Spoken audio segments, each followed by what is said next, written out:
Imagine waking up to breaking news spreading across every screen on Earth. After decades of rising maritime conflicts, collapsing shipping security, and escalating costs of naval protection, world governments announce an unprecedented agreement. Piracy, once one of humanity's oldest crimes, is now legal in international waters under a regulated global framework. At first, people assume it is satire, but within hours, official documents appear. Nations explain their reasoning clearly. Piracy never truly disappeared. Billions were spent each year protecting cargo routes, yet attacks continued. Private security fleets grew stronger than national navies, and corporations already fought economic wars at sea. Instead of endlessly chasing illegal pirates, governments chose a radical solution: legalize and regulate them. Licenses replaced outlaw status. Anyone meeting strict requirements could register as a private maritime raider. Ships had to broadcast identification signals, record all encounters, and follow rules designed to minimize violence. Killing crews became illegal, but seizing cargo was permitted under contractual maritime law. Insurance companies immediately adapted, creating entirely new categories of risk. Within weeks, the oceans transformed.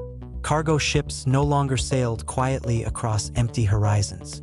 Routes became strategic secrets. Artificial intelligence calculated safest paths hour by hour. Shipping companies hired escort vessels, while newly licensed pirate crews studied trade data like stock market analysts searching for opportunity. Unexpectedly, piracy became professional. Former naval officers, engineers, logistics experts, and even economists joined the industry. Universities introduced courses on maritime interception strategy and negotiation psychology. Online forums filled with discussions about propulsion efficiency, drone scouting, and nonviolent boarding techniques. The image of pirates changed overnight. No longer masked criminals, many captains gave interviews. Some became global celebrities. One former cargo captain explained during a broadcast, "We are not stealing. We are participating in open competition. The ocean is now a marketplace." And in a strange way, he was right. Because piracy was legal, brutality declined. Violence created legal consequences and expensive penalties. The most successful crews learned that intimidation and negotiation were far more profitable than destruction. Many encounters ended without a single shot fired, only contracts signed digitally between ships floating thousands of kilometers from land. Yet, the economic consequences appeared quickly. When a major electronics shipment was seized legally, shortages hit several countries within days. Prices fluctuated wildly depending on pirate activity in specific sea lanes. Investors began tracking piracy statistics alongside oil prices and currency markets. Entire economies started reacting to events happening far beyond their shores. The ocean had become a living financial battlefield. Meanwhile, ordinary people felt a powerful pull toward the sea. Social media exploded with videos of retrofitted vessels, modern ships painted with stylized black flags, and crews documenting their journeys. For many, piracy represented freedom from corporate life, danger mixed with independence. Recruitment surged. Former office workers trained as navigators. Mechanics converted fishing boats into high-speed interceptors. Tech specialists designed surveillance drones capable of scanning horizons dozens of kilometers away. What began as a legal experiment slowly evolved into a cultural movement. But beneath the excitement, tension grew. Large corporations quickly realized they could weaponize legal piracy. Instead of competing through pricing alone, companies secretly funded licensed raiders to target rival shipments. Officially, nothing illegal occurred. Unofficially, global trade turned into strategic sabotage. Governments watched carefully but hesitated to intervene. After all, the system was working, attacks were documented, deaths were rare, and economic losses were technically lawful. Then something unexpected happened. Traditional navies began losing purpose. Patrol missions declined because piracy was no longer a crime. Warships shifted roles, becoming observers and arbitrators rather than protectors. For the first time in modern history, control of the oceans slowly moved away from nations and toward independent actors. Floating neutral ports emerged in international waters. These massive platforms allowed pirates and merchants to trade captured cargo legally. Markets formed where goods changed hands within hours of capture. Some cities on land even benefited, becoming processing hubs for redistributed merchandise. A new economy was born, fast, unpredictable, and impossible to fully control. However, smaller shipping companies struggled to survive. Without massive security budgets, they became easy targets. Many went bankrupt, leaving global trade increasingly dominated by powerful alliances between corporations and elite pirate fleets. Freedom began creating inequality. The romantic image of adventure started fading among experienced sailors. Competition intensified. Some crews pushed legal boundaries, taking risks that blurred the line between regulation and chaos. Storm reports increased. Distress signals appeared more frequently. People on land still saw excitement. People at sea saw escalation. Because once piracy became legal, ambition replaced fear. Every captain wanted a reputation. Every crew chased a legendary capture that would secure their future. And as more ships entered the game, the oceans grew crowded with hunters searching for opportunity. The world had legalized conflict without calling it war. Historians would later name this period the First Age of Open Seas, a time when humanity believed it had finally tamed chaos by writing rules around it. But the ocean had always followed its own laws. And soon, those laws would begin reshaping the world in ways no government had predicted. At first, the system seemed stable. Trade adapted, insurance models evolved, and piracy became just another calculated risk built into global economics. But over time, something deeper began to change. Not only in commerce, but in how humanity understood power itself. Control of the oceans had always belonged to nations. Now it belonged to whoever moved fastest, thought smarter, and negotiated better. Governments slowly realized they had created competitors they could not easily regulate.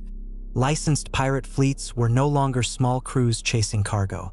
Some had grown into floating corporations with dozens of ships, satellite networks, private intelligence analysts, and legal departments stronger than those of small countries. Information became the most valuable weapon at sea. Pirate crews no longer searched blindly across horizons. They bought data. Shipping manifests leaked through corporate spies. Artificial intelligence predicted which vessels carried high-value medical equipment, rare minerals, or advanced electronics. Interceptions became precise operations timed down to minutes. Entire cargo routes began shifting constantly, creating a global game of strategy that never stopped. On land, the effects became impossible to ignore.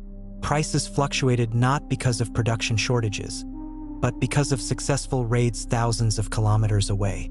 A captured shipment of microchips could delay factory production across continents. Pharmaceutical deliveries redirected through pirate auctions changed access to medicine in developing regions. Economists struggled to model a world where legal disruption moved faster than regulation. Some countries tried banning participation. Their companies simply registered ships under foreign flags. Others embraced piracy fully, turning it into a national industry. Coastal cities transformed into recruitment centers where training academies taught navigation, negotiation, drone piloting, and maritime law. Young people began dreaming not of office careers, but of the open sea. Documentaries glamorized pirate life.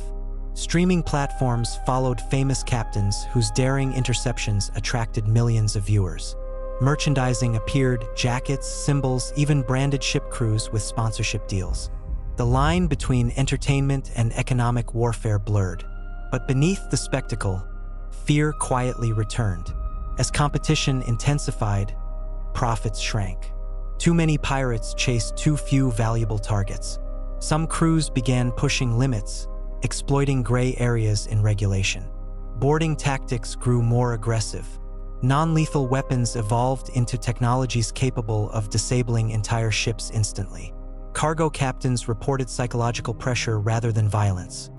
Ships surrounded, communications jammed, escape routes blocked until surrender became inevitable. Stress levels among merchant crews skyrocketed. Mental health reports revealed sailors experiencing constant anxiety. Voyages that once felt routine now resembled prolonged negotiations under threat. Even without bloodshed, the emotional cost of legalized piracy became immense. Then came the first major crisis. A coalition of pirate fleets intercepted multiple energy tankers within the same week. Technically legal, the seizures created a sudden global fuel shortage. Markets panicked. Transportation slowed.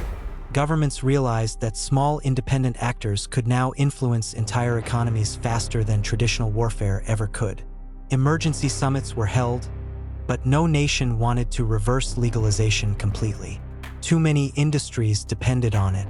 Too many jobs existed because of it. Piracy had woven itself into global infrastructure. Instead, new rules were introduced, quotas, protected humanitarian routes, and restricted cargo categories. But enforcement proved difficult. Pirates adapted instantly, finding loopholes faster than lawmakers could close them. Meanwhile, technology accelerated unpredictably. Autonomous ships appeared, designed to sail without crews, reducing emotional leverage during interceptions. Pirate fleets responded with advanced hacking systems capable of overriding navigation software. The ocean became not only a physical battlefield but a digital one. Silent cyber duels occurred daily beneath satellite networks invisible to ordinary people.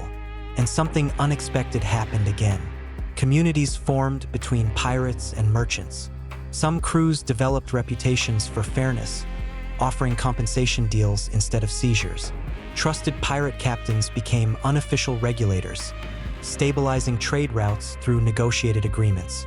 In certain regions, piracy reduced chaos rather than creating it. Human nature reshaped the system. Where violence failed, reputation succeeded. The most powerful pirates were not the strongest fighters, but the most predictable negotiators. Trust, ironically, became the rarest currency on the open sea. Years passed, and a generation grew up knowing a world where piracy was normal. Children studied famous maritime encounters in history classes. Economists described piracy as dynamic redistribution.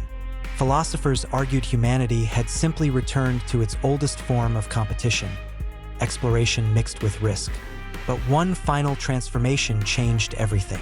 Space agencies noticed the model. Private companies preparing asteroid mining missions proposed similar systems beyond Earth. If piracy could exist legally on oceans, could resource interception become legal in space? Debates began about ownership, freedom, and law in environments too vast for traditional control. Humanity realized the experiment had never been only about ships. It had been about how civilization handles freedom when rules loosen and opportunity expands faster than morality can adapt. The oceans became a rehearsal for the future, a test of whether order comes from authority or from negotiation between equals. And as ships continued crossing endless horizons, one truth became clear. Legalizing piracy did not create chaos. It revealed that competition, ambition, and survival had always existed beneath the surface, waiting only for permission to rise.